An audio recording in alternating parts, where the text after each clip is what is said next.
नमस्कार प्यारे बच्चों, स्वागत है आपका एक नई वीडियो में। प्यारे बच्चों, आज मैं फिर लेकर आया हूँ 12 खाड़ी की अगली सीरीज में लेकर आया हूँ। इससे पहले कि जो अक्षर होते हैं उसको हमने पिछली वीडियो में सीख लिया था, यानी द से पीछे जितने अक्षर होते हैं उसको हमने पिछली वीडियो में देख लिया है। अगर आपने उस वीडियो को नहीं देखा है तो आप उस वीडियो को जाके देख सकते हैं, लिंक डिस्क्रिप्शन में भी दे दूंगा, आप वहां से भी देख सकते हैं। आज हम लोग द से आगे कुछ अक्षर को हम लोग सीखेंगे कि कैसे उसको इंग्लिश में लिखते हैं, और साथ ही साथ इसमें मात्राएं भी लिखी गई हैं, तो आपको मात्राओं का विज्ञान होगा और अक्षरों का विज्ञान होते जाएगा। तो इसे अगर आप देखते हैं तो आप इंग्लिश को आसानी से लिख सकते हैं, पढ़ सकते हैं, बोल सकते हैं। अगर इस चीज़ को आप नहीं सीखेंगे तो आप इंग्लिश की कोई भी चीज़ अगर लिखी गई है तो उसे आप नहीं लिख सकते हैं, पढ़ नहीं सकते हैं, और कोई भी चीज़ अगर लिखना चाहते हैं तो लिख नहीं सकते हैं। अगर इस चीज़ को आप नहीं समझते हैं, मतलब मात्राओं को नहीं समझते हैं, अक्षरों को नहीं समझते हैं, तो आप कोई भी चीज़ नहीं लिख सकते हैं। तो देखिएगा, हमने यहाँ पर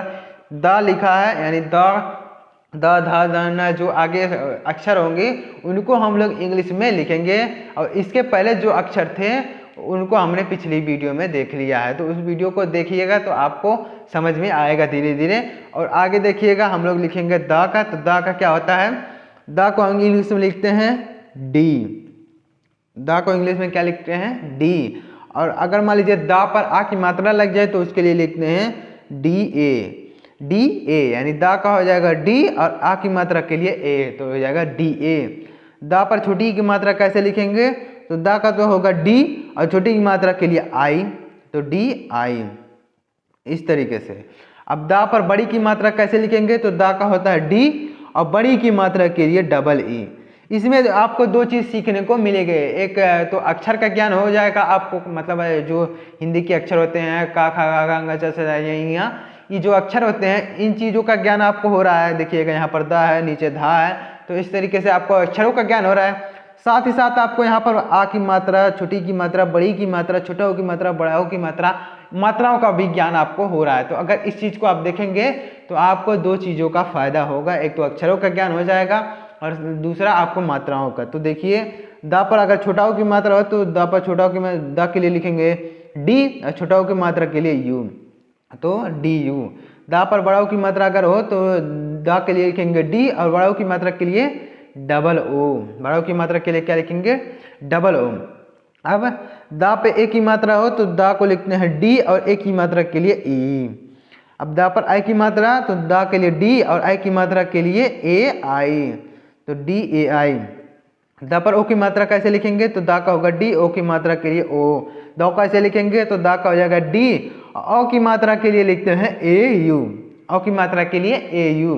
दंग कैसे लिखेंगे? तो द का हो जाएगा डी, उसके बाद अंक की मात्रा के लिए ए यन, अंक की मात्रा के लिए क्या लिखते हैं?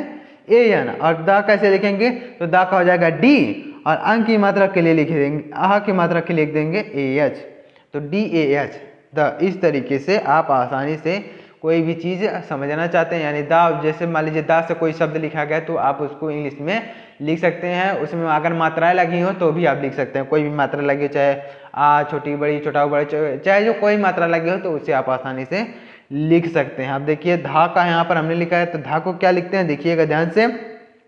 तो धा को हम लिखते हैं डी एच। धा को क्या लिखते हैं? D H. धा को डी एच लिखते हैं। अब धा पे आ की मात्रा लग जाए तो उसके लिए लिखते हैं D H A, D H A, यानी आ की मात्रा लगाने के लिए ए लिखते हैं, छोटी की मात्रा लगाने के लिए आई लिखते हैं। तो धा को हो जाएगा डी एच और छोटी की मात्रा लगाने के लिए आई, और धा का होता है डी एच और बड़ी की मात्रा लगाने के लिए डबल ई। धा का होता है डी एच और छोटाओं की मात्रा लगाने के लिए यू। धा क्या होता है? डी एच और बड़ाओं की मात्रा लगाने के लिए डबल ओ। इस तरीके से आसानी से आप मात्राओं को सीख सकते हैं और अक्षरों को भी सीख सकते हैं। धे कैसे लिखेंगे? तो धा का हो जाएगा डी एच ई, यानी ए की मात्रा के लिए ई, और धा का हो जाएगा डी एच। धा का यहाँ पर होगा डी एच और आई की मात्रा के लिए लिखेंगे ए आई, तो धै। धो कैसे लिखेंगे? तो धा का तो डी एच ही होगा हर जगह। देखिएगा धा का क्या लिख रहे हैं? D H D H D H D H D H, यानी हर जगह डी एच ही लिख रहे हैं धा के लिए। और दा के लिए क्या लिखा हमने? डी डी डी, हर जगह डी लिखा। तो इससे आपको अक्षरों का ज्ञान धीरे धीरे होते जाएगा कि मतलब धा को क्या लिखते हैं? डी एच, धा को क्या लिखते हैं? डी एच, धा को क्या लिखते हैं? D H. इस तरीके से आपको अक्षरों का ज्ञान होते जाएगा। और यहाँ पर हम बार बार मात्रा भी लिखते जा रहे हैं, यानी हर शब्द में मात्रा भी लगाते जा रहे हैं, तो इससे आपको मात्राओं का भी ज्ञान होते जाएगा। धा को क्या धो कैसे लिखेंगे, तो धा का होता है DH, ओ की मात्रा के लिए ओ। धाओ कैसे लिखेंगे, तो धा का होता है DH और औ की मात्रा के लिए लिख देंगे AU, तो हो जाएगा धौ। धंग कैसे लिखेंगे, तो धा का होता है DH और अंग की मात्रा के लिए A और N, तो हो जाएगा धंग। अब धा कैसे लिखेंगे, तो धा का होता है DH और आहा की मात्रा के लिए लिख देते हैं A और H, तो धा DHAH, इस तरीके से। यानी आहा की मात्रा लगाने के लिए AH लिखते हैं, अंग की मात्रा लगाने के लिए AN लिखते हैं, औ की मात्रा लगाने के लिए AU लिखते हैं, ओ की मात्रा लगाने के लिए O लिखते हैं, आई की मात्रा लगाने के लिए A लिखते हैं, ए की मात्रा लगाने के लिए ई लिखते हैं, बड़ा ऊ की मात्रा लगाने के लिए डबल ओ लिखते हैं, छोटा ऊ की मात्रा लगाने के लिए यू लिखते हैं, बड़ी की मात्रा लगाने के लिए डबल ई लिखते हैं, और छोटी की मात्रा लगाने के लिए आई लिखते हैं, और आ की मात्रा लगाने के लिए ए लिखते हैं।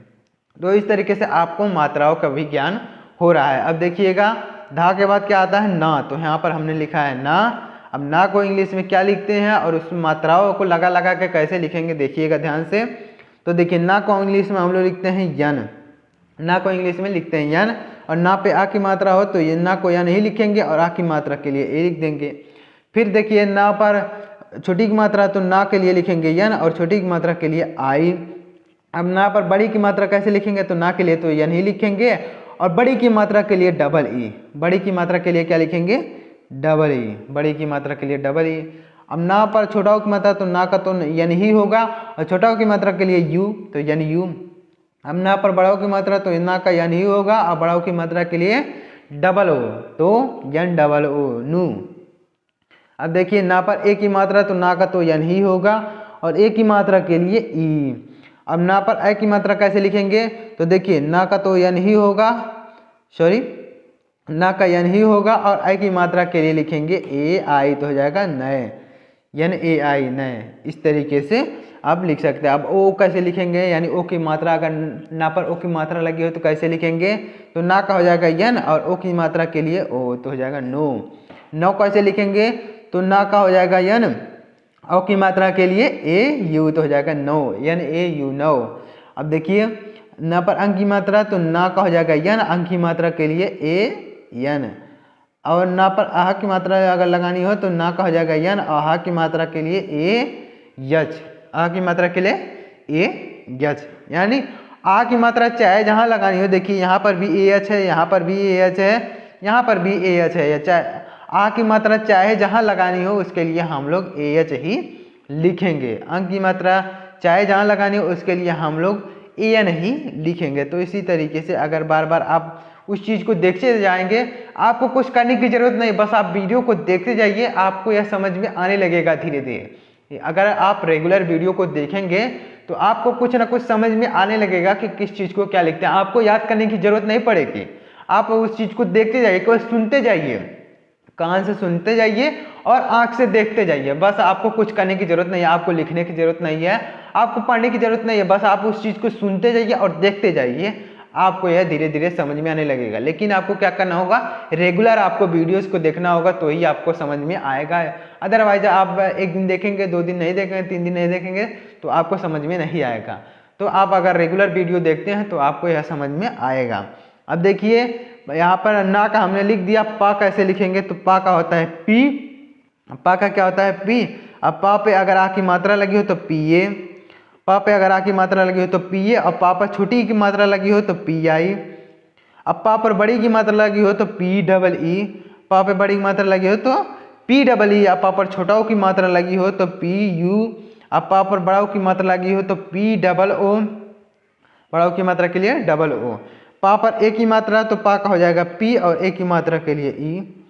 पा पर आई की मात्रा तो पा का हो जाएगा पी, आई की मात्रा के लिए ए आई। अब पो कैसे लिखेंगे, तो पा का होता है पी और ओ की मात्रा के लिए ओ। पौ कैसे लिखेंगे, तो पा का हो जाएगा पी और ओ की मात्रा के लिए ए यू। पंग कैसे लिखेंगे, तो पा का हो जाएगा पी और अंक की मात्रा के लिए ए यन, ए यन। अब पा कैसे लिखेंगे, तो पा का हो जाएगा पी और आह की मात्रा के लिए ए यच। तो इस तरीके से आप आसानी से 12 खाड़ी को समझ सकते हैं और उसको इंग्लिश में कैसे लिखते हैं इसी तरीके से आप समझ सकते हैं। आप अगर वीडियो को देखते जाएंगे, केवल लिखने की ज़रूरत नहीं है, आपको देखते जाइए और ध्यान से सुनते जाइए, तो आपको वह चीज़ याद होने लगेगा जब बार बार उस चीज़ को आप देखेंगे। तो उम्मीद करता हूँ आपको ये समझ में आया होगा। पा के आगे जो है पा के बाद क्या आता है, फा बा मा जो आता है वो अगली वीडियो में हम लोग देखेंगे। छोटा छोटा वीडियो इसलिए मैं बनाता हूँ ताकि आपको बोरिंग महसूस ना हो। आपको अगर छोटा वीडियो रहेगा तो आप जल्दी से देख लेंगे और अगर बड़ा वीडियो रहेगा तो आपको देखने का मन नहीं करेगा। तो इसलिए मैं छोटा छोटा वीडियो बना के आपको सिखा रहा हूँ। तो इस वीडियो को ध्यान से देखिएगा, यानी हर वीडियो आप ध्यान से देखिएगा तो आपको ये समझ में आने लगेगा। तो उम्मीद करता हूँ आपको ये समझ में आया होगा और आगे की जो सीरीज है उसको अगली वीडियो में देखेंगे। तो मिलते हैं अगली वीडियो में, तब तक के लिए जय हिंद, वंदे मातरम।